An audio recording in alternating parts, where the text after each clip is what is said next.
Huwag na huwag kang mangangako sa taong minamahal mo kapag hindi mo kayang panindigan. Kasi para sa iba, hindi totoo yung till death do us part. Story time!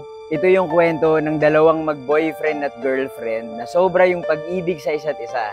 Ang pangalan nila ay John at Angel. Laging sinasabi ni John sa girlfriend niya, I love you, palagi lang ako nandito, love. Sasagot naman si Angel, hindi mo ako iiwan, di ba? At magre-reply yung lalaki, promise, hindi kita iiwan. Ako nga pala si Buji at mahilig ako mag-story time. Kung di nyo pa ako pina-follow, i-follow nyo na ako. Clingy talaga si Angel at lagi niyang gustong kasama yung boyfriend niya.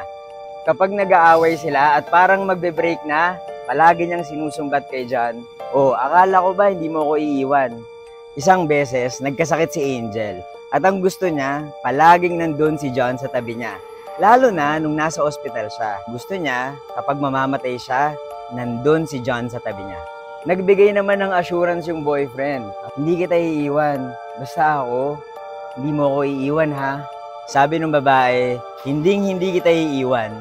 Kaya lang, namatay si Angel. Grabe yung lungkot ng lalaki. Ang tagal niyang hindi nakapag-move on. After 5 years, nasabi niya sa sarili niya na ready na siyang magmahal ulit. Nagkaroon siya ng mga type na babae, pero si Angel pa rin talaga ang gusto niya. Sa kasamaang palad din, yung mga babaeng natitipuhan niya, merong nangyayaring masama. Yung isa pa nga dun, muntik nang mamatay din eh. Tapos naisip niya, baka hindi talaga para sa kanya yung pag-ibig. Ayaw na niyang maging heartbroken ulit.